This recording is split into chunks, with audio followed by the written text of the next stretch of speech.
Hello and welcome to the inaugural edition of the Self-Storage Report. I am so excited to be here today. My name is Thaddeus Campbell. I am with Safe Storage USA and Flex Park Partners, the host of the Defining Your Niche podcast. I'm Chris Berg, looking for land acquisition for Abernathy Holdings. We're building self-storage in California and Arizona. Also host of the CRE Report. Today, we're going to be talking about a couple of really interesting topics that matter to self-storage. One, in California, we just beat down the idea of capping rental rates. Now, New York City wants to cap rental rates. Wait till you hear where they want to cap them at. Could destroy the biggest self-storage market in the country. Also, the housing market. There's some record numbers right now happening with the disparity in the housing market, which we'll explain here in just a moment. Yeah, want to dive right in, Chris. And first of all, just let me say thank you for agreeing to join. When I met you back at ISS in April, I knew there was going to be a connection there that we were able to draw off of. So really excited to do this show with you. And thanks for agreeing to come on and be my co-host with this. Looking forward to doing some great things. And quite frankly, filling a niche that I think our industry really needs, which is up-to-date news on what's going on in the industry that's easily accessible. Nice excited with your podcast, brother. I love it. I didn't even try. I'm going to have to go back and watch that to see what I did. But let's dig in because there's something that came up this past week. I had a conversation with Stan Bonilla, and we're going to hear directly from Stan, board member of the New York Self-Storage Association, very attuned to what's going on nationwide in the industry, but specifically in New York. They introduced legislation in the city council. This happened because a council member has a mother who rented self-storage. I'm not going to say the name of the company that she rented from. I will say that it's a company that is very synonymous with the idea of ECRIs and discounting price strategies. And this mother of one of the councilwomen signed up for a storage unit at X dollars, and 6 months later was at 3 or 4X on her price, brought it up to her daughter, who's the councilwoman in New York City. And this led to some legislation being introduced. And I'm going to let this come straight from the mouth of Stan Bonilla. You can hear what he had to say. On my desk today from the New York City Council, a new bill. It goes to similar to the California 708 bill. This one is trying, but much more aggressive. New York City wants to cap rent increases by 2% annually. California, it's SB 709, and they were going to cap rent originally in that bill, but it was going to be like 10.5%. It wasn't going to be like an onerous cap. Right, and that's a hybrid. It's 10.5% or X over the CPI, whichever is lower. Right. So, okay. So it could have been lower than 10%, but not more than 10.5%. Right. This one, they're saying let's cap it at 2%. By the way, if you're going to stop raising my real estate taxes by no more than 2% and cap utility and payroll by 2%, okay, but otherwise you're going to put everyone out of business very, very quickly. On my desk today. Oh, Stan Bonilla. How did I run that twice? Let me get rid of that somehow. I don't know how to get rid of that, Chris. No worries. Well, you figure that out. Just Let's talk about this. So what's really fascinating, start thinking about capping rental rates at 2%. Two things I think are important to mention. Storage Cafe recently put out a report suggesting, hey, the total market value of self-storage right now in the United States is about $237 billion. The number one market in the U.S. is New York City at about. On my desk today from the New York City Council, a new bill. I think we need a new producer. About 22. We do. We need a new director here. I got to figure out how to get rid of this New thing. York City, here we go. Let's get rid of that. Value of $22.5 billion. So it's roughly like 10% of the total market value across the United States. Here's my point. You start capping rental rates at 2%, you're going to decimate that market. I mean, it's going to be game over for those owners. We all know about the big acquisition that took place, over $1 billion, right, for the Manhattan mini storage. I mean, that investment is going to struggle with this. Now, here's what I want to talk about. You and I mentioned this on your podcast when we spoke about SB 709, is that what I would encourage the people in New York to do. I just had a podcast this morning with Tom DeYoung, who you may know from Colliers, been in the business for 18 years. We talked about this, is I think it's critically important that the coalition in New York does what California did, and that would say, okay, look, you want to put in these caps on rental rates? That's one conversation to have. And let me just share with you, if they were to do that in California, the coalition in California said, you're going to lose out on $61 million a year just in K through 12 funding. That doesn't include the other property tax revenue. So my point being is I don't know a lot of politicians that are willing, you mentioned this is from one constituent, right? One anecdote. I don't know a lot of politicians that are willing to go out there and basically commit political suicide over one constituent when you're going to lose out on potentially 60 or 100 or whatever that number is. And knowing that, again, New York City, the largest market cap value of $22.5 billion, you start lowering the assessed values there, it can be some pretty big numbers and a big, big loss of tax revenue. I'm going to show this for you. Just throw this up that you put this on your LinkedIn earlier this week. This is from Storage Cafe, and it's showing $22 billion, the New York, New Jersey, Jersey City market, the biggest by almost double over Los Angeles, which is a robust storage market and still pales in comparison to New York City. I want to add in here that this was not the only piece of legislation introduced in New York City. They had a second bill that was aiming to allow the city to control the writing of all leases for self-storage rentals. And one of the things that was going to be written into the new lease agreements was that you are not allowed to kick out a tenant for anything other than lack of payment of rent. Think about the doors that opens to somebody to be able to use their storage units for something that has a detrimental effect on the overall facility, and you as the owner are handcuffed. So why are we bringing this up? Stan Bonilla, from his own mouth, I'd be remiss in not saying, these are not going to have very strong legs. These two bills, the way they're written, are very unlikely to move forward in the New York City Council. That being said, Chris, I want to pick your brain a little bit. What does it mean that we're even seeing these bills be written in the first place, that self-storage is on the tongues of city council people in New York, state senator who introduced SB 709, right? SB Senate bill in California. So two things I want to share there. And you're right. You took one of my lines as, hey, we want to keep this industry off the lips of legislators, number one. And then secondly, I was at a great event in LA yesterday morning, and this came up in regards to SB 709. And again, you being in the media industry in the past, myself as well, we've seen the political gamesmanship forever.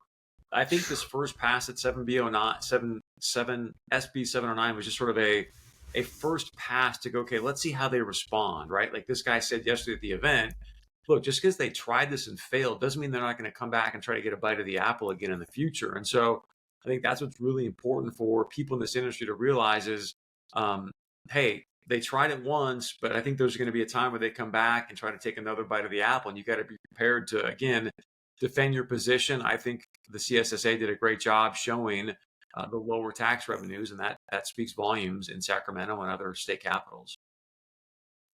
Credit to Gary Sugarman and William Warren Group for StoreQuest as their name brand.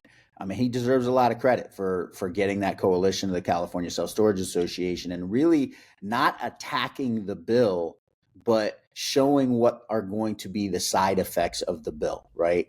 And I, to your point, and I know that Stan Bonilla and the other members, Guy Middlebrooks, who's on the New York Self-Storage Association board, vice president at CubeSmart, they have some very, very sharp minds on their board as well. And I know that they'll attack that in a way that is intelligent. I guess my point being, as we dive into this topic a little deeper, is, I can remember being at the New York SSA's Investors Forum, which for all of you guys watching, for my money, the most informative event that happens in self-storage. It is a one-day event in Manhattan in January every year, hosted by NISA.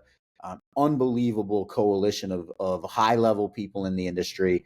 If you can get to that event, it is well worth the time and energy to go. I first heard the term ECRIs at that event January 1st, 2023, over 2 full years ago now. And I can remember January 1st, 2024, 18 months ago.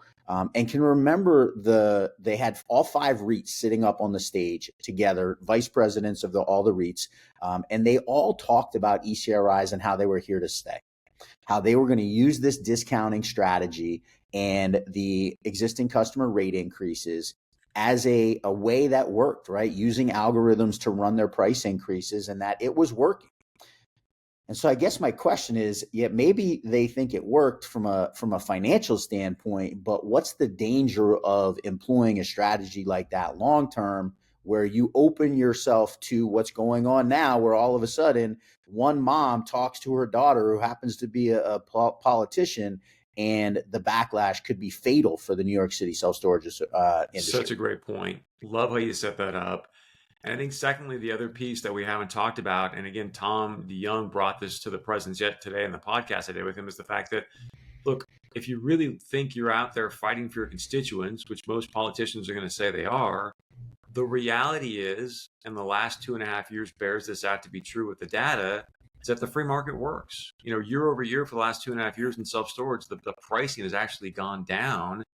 And so I think if you're really trying to save your constituents money, let the free market work, number one. And number two, the other good point that Tom DeYoung made today is the fact that when the rumors came up about SB 709, what happened in California? Everyone started raising the rates. Everyone raised the rates. So now you're taking away these promo rates on these 30-day agreements for your constituents, for our customers, that eventually can help force them to pay more money down the road anyway. So I just hope that, if you're in a position of power, that you can start to lay down some laws that you really think about your constituents and what's best for them. And more often than not, it's typically the free market. I love your idealism and thinking that there are going to be politicians in America who are thinking logically. That is a fantastic. I prefer to go a little bit the different way. I call myself a pragmatic idealist, and I would just urge people in our industry. Right? I'm going to throw up a couple of graphics here. I want to show, to your point about the market, the free market works, right? So this is, you can see a 1 year and a 5 year of public storage. And you can obviously see 2021 into 2022. You saw the boom of COVID. And look, let's not pretend that storage is not a necessary part of the American economy. It is absolutely something that many, many people in our country utilize, not just to store their junk. People run their businesses out of these storage units. People that are doing eBay type businesses, Etsy type businesses, they store high end equipment there. This is a critical use for citizens of our country. We see what happened during COVID when people were moving out of their offices. They needed to create space in their homes. Their kids were home from school. Their kids needed a place to go online for school.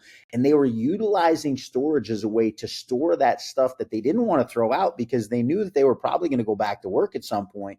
So we're not talking about something that isn't a necessary part of our economy, but you saw how the free market operated, right? When there was that increased spike in need during COVID, you saw the value of self-storage REITs went up, right? This is public storage. I'm going to throw up Extra Space for a minute. You can see a very similar curve. And then as things started to die down for COVID and people had less need for that storage, you saw the rates dropped and their prices, their stock prices dropped the same way. CubeSmart, I'll throw the third biggest REIT up there. Very, very similar trajectory to the other two. So the point I'm trying to make is to reinforce your point that the free market will dictate what the price of something is. What I feel very strongly is that as an industry, we want to make sure that we don't employ tactics that are going to invite politicians to come and put a sharper eye on us. One thing that has not been talked about, that if I was in a politician's seat on a city planning commission, county commission, really, if you want to do what's right for constituents from a pricing perspective, put more zoning in for storage, because that's just going to add the supply. Yeah. And no one's having that conversation right now. And again, many people may not like that, but that is the reality if you're in a political seat. And then watch what happens and see if developers come in and build or not. Once again, you're asking for logic from Paul. I love it. I love the idealism, and I listen. To your point, these same politicians that are asking for restrictions on how we raise prices, in a lot of instances will deny self-storage as a facility to be built in certain areas, and 100% that restriction, which is quite frankly why New York City is such an amazing market for self-storage, because the square foot per capita is like 1/6 of what it is nationally. So you just have such a restricted supply that prices are through one the last roof. thing I do want to add, so you brought it up, and I've been saying this for a while, and I think it's a really powerful piece, again, for politicians to understand, because a lot of them are like, hey, self-storage doesn't do a lot for sales tax and things like that. Well, remember, and Thaddeus just mentioned this, you want to really start to look at self-storage, especially what's going on today with all these Gen Xers and 1099 people. We are really an entrepreneurial incubator. That's how I see storage. We are an incubator for entrepreneurs where maybe they don't want to take on, a 1-year lease at a more industrial type of storage place. Here they can do month to month, test out their Amazon business, their Etsy business. Hey, is there actually a market fit here?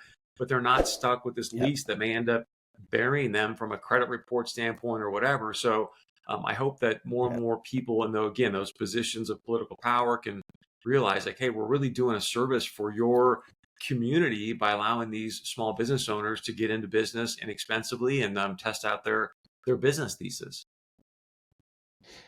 To your point, as I've been doing a bunch of research, a lot of people know that I'm getting into the small bay industrial flex space as well as self-storage. And in doing research in that space, one of the things I looked at is the percentage of small businesses that exist in our country in 2025, going back 40 years ago versus 1985. And the per capita number of small businesses in America has gone up by 2.5 times in 40 years. There are 2.5 times more people embarking on that entrepreneurial journey. So to your point, and we know this, storage units are used very strongly. Small businesses are almost a third of the storage business. Fantastic transition, Chris, and I'm glad you brought it up. And I want to throw this back to you because the biggest driver of self-storage has always been, and probably always will be, people moving. And we know that for the last couple of years, the housing market has been, to call it stagnant might be a little bit of an understatement. It has been moving slowly. So I want to pitch it to you, and I want to get into a conversation about some things that you're seeing in the housing market and what we should be paying attention to. It just came out today, and I don't know if I'm savvy enough technology-wise to actually put this graphic up. You can't do any worse than I did with the graphics, Chris. You can't do any worse. Any good directors out there that know how to direct a news program? Because Chris and I could use it. But there is pretty interesting data around, and again, we'll see if I can somehow figure this out. You tell me if you can actually see this. But I see it. I pulled this off. There you go. But there is now. Now, can you get rid of it? That's the question. The biggest discrepancy, if you will, or the biggest margin of home sellers versus buyers, really since they started keeping track of this, apparently in 2013. So I think you and I both know, hey, there's this pent up demand. But at the same point in time, who wants to get rid of their house when they're in it for 2.65 or 3% mortgage rate? And for most people right now, they just can't afford to buy a home. So something's going to give here. When that happens, I don't know. How that happens, I don't know. All I do know is that when it does give, it's going to be a very, very good sign for self-storage. So I guess here's the question I would throw back at you, and I'd love to get your thoughts on it and really kind of understand. Well, I'm going to throw up a graphic real quick. Let me see if I can stop. This is something that I got from our friend Tyler Sellers at Cactus AI. Put this on his LinkedIn a couple days ago. This is 6.1 million Americans behind on their mortgage, the highest in 20 years since before 2008, which is hard to imagine. And this is Tyler's writing. He put brace for impact. He was going for the new style effect. But listen, if there's 6.1 million people behind on their mortgages in the United States, it makes sense that there are so many houses going on the market, right? Because it doesn't matter if your interest rate is at 3.5%, but you're 3 months behind on your mortgage and the bank is sending you letters, you're going to sell the house. The question becomes, with 500,000 less buyers than there are sellers, are there enough people that can absorb that inventory in order to solve that problem? And this is going to be very interesting to play out. I know you and I have talked about this a lot. We are two of the, I don't want to say few, because Philip J. Anderson wrote an amazing book called The Secret Life of Real Estate and Banking. And there's a bunch of people that have read it, but it's certainly not like a mainstream book that people have read. And it talks about the 18.5-year real estate cycle. And so I want to kind of get your thoughts on, what do you see happening here? Do you see, with these things that we're seeing in the housing market, do you see a loosening and more sales? Or do you see, hey, we might be headed into one of those steep declines that we see every roughly 20 years in the I think we're economy? definitely heading in that direction. When that happens and what's going to be the catalyst to that, I don't know. The housing market, though, has got its issues where, as long as rates stay this high, and I saw another great post recently about this, is that as long as rates stay this high, it diminishes the value of the home because people can't buy as much house, right? So as long as there's a sort of bid-ask spread that I think currently is happening with some sellers, there's going to be issues. But the point of that post I shared earlier and what you're sharing is I think that's starting to change. And I say that because there was an anecdotal story, even in Cali, where a guy listed his house at, I think it was 3.5, ended up transacting at 1.5, right? So clearly dramatic drop in what he sold that for. So as long as sellers start to realize hey, when rates are this high, people can't afford as much home, I'm going to have to lower the pricing here. And some sellers, I think, will be willing, especially if you're behind on your mortgage, you're probably going to be willing to do that. I think two other things I will throw into this conversation I want to get your thoughts on is, one, you've also got the student loan situation coming back on the table where that was getting kicked down the can under the different administration that we had in the past. Now those student loan debts are coming due, and you're talking another $600 a month coming out of disposable income. That's a big chunk of money if you're new to the job market, right? So that's one thing.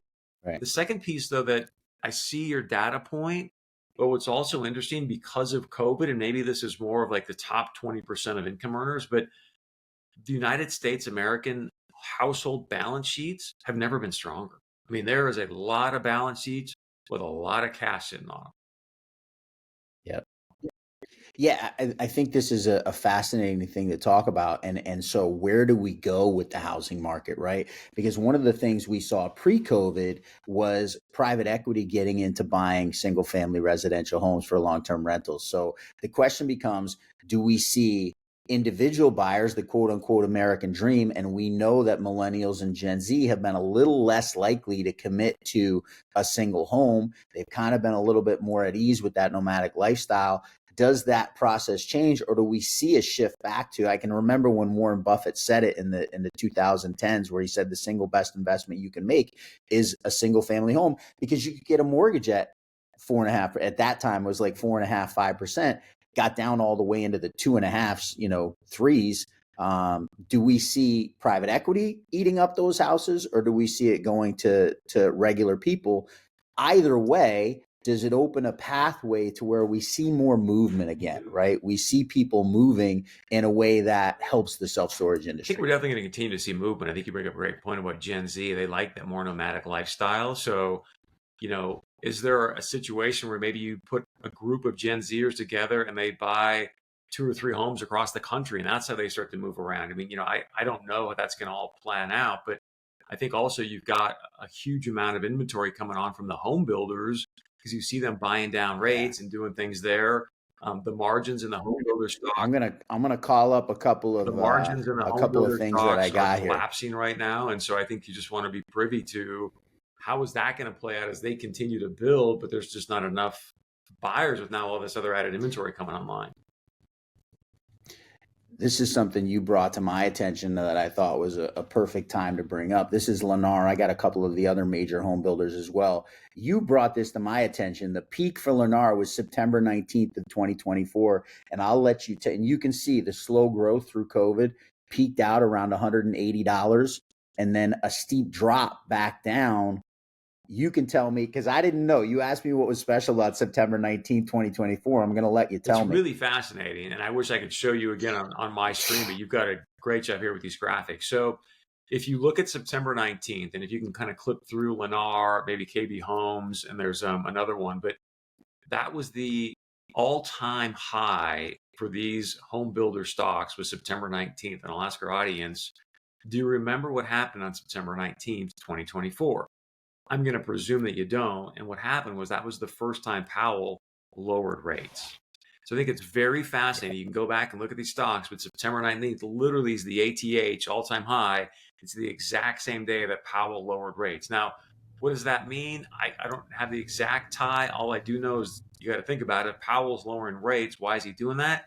The economy is probably not clipping along like he'd like to see it. So he's going to try and juice the thing a little bit. I thought that was so fascinating because I was, when you asked me, when you said September 19th was the day they dropped rates, it seems so the opposite of what I thought would happen to home builders when you drop interest rates, right? But Because ostensibly, if you drop interest rates, people can afford a higher price for their to go house. back to what you said about Philip J. Anderson and his book and his thesis, he said the same thing back in, I think it was early 24 into 23. He's like, most people are going to see these rates going up and think that the home builders aren't going to do as well. The exact opposite happened. So, again, his thesis, I think, at least what I've seen, has been pretty accurate. So it is counterintuitive, and that is if you listen to the mainstream media. But again, this is why I would encourage people, if you haven't heard about Henry George, read about Henry George. If you're not familiar with the impact of land, so Henry George was an economist back in the late 1800s, very famous, was going to run for the mayor of New York. His premise was, hey, we could do a single tax on land and eradicate every other tax. So he's got a great thesis around rent takes all the gains, land takes all the gains. If you know Peter Thiel, big VC guy, done extremely well in Facebook and PayPal with Elon Musk. He's going about the country as of late and talking about Henry George and how land takes all the gains as well. So I share that because I think it's a really interesting thesis to look at, especially here we are talking about storage and real estate. If you're not privy to it, you'll do yourself a favor, I think, by getting educated. Chris, man, we've really dove deeply into these two topics that I absolutely wanted to make sure that we got some serious discussion about. Obviously, fingers crossed, the legislation that was introduced in New York City doesn't go anywhere. But to your point, we know that in politics, once something like this gets to be a hot button, you tend to have it cycle back and come around. The same thing with SB 709 in California, which we certainly want to keep our eye on. Kudos to Gary Sugarman for his work out in California of making sure that the more onerous parts of that bill were ultimately left out of what ended up passing through committee. I know Stan Bonilla and the crew at the New York SSA board of directors, they're on top of things there as well and making sure that they're monitoring there. A fascinating thing with the housing market, I didn't even get to talk about May. There was a 7% decline in the price of new homes versus May of 2024. So there's some fascinating information going on. I want to say what I said at the beginning, Chris. So thankful that you agreed to come on and host this with me. I feel honored to have someone as media savvy as you are and with the track record you have to be able to join this with me. And quite frankly, looking forward, and please, anybody that's watching, if you got something of value for our half hour, put it in the comments. Let us know. This is something that I think, and I'll let you share your thoughts, but I certainly see us doing more. Yeah, I just want to say thank you. This was kind of, you called me up, you're like, hey, I think I got an idea. Let's do this news thing. There's a niche, again, pun to your podcast, but I think there's a niche there that we could fill to really help educate that space and keep the news prominent and prevalent to people. And so, big kudos to you and thank you for reaching out. I really had a great time the last, 27, 28 minutes. I hope we can continue to do this. And just, a great marketing mentor of mine, Thaddeus, once said, hey, he who educates the market dominates the market. And so I just hope that you and I can continue to provide some great value to people and help educate. So appreciate it and looking forward to the journey. And as I said at the beginning, I think this is something that our industry can really benefit from. And I know for you and I, it's super powerful because when you present the news, you learn the news and you have to get yourself educated on what's going on. And there's no better way to force yourself to get educated than go live in front of people for a half hour and have to show like you actually know what you're talking about. So listen, as we did on our podcast episode that we taped a couple weeks ago, we're not just here to read the news by any stretch of the imagination. We're going to laugh. We're going to have some fun. And hopefully you guys out there get something of value from it with us. We're going to have a good time one way or the other. That's it for this episode of The Storage Report. I am Thaddeus Campbell, host of the Defining Your Niche podcast, Safe Storage USA and Flex Park Partners. And he is, I tried to do that seamlessly. I should have warned you. And he is. Dude, did I have we're on? That's where you're supposed to sign off, Chris. That's where you're supposed to sign off. Oh, man, Chris Berg, thank you for joining us. We'll definitely be doing more of these, and God bless. The blooper reels are going to be phenomenal. Have a great day, everybody.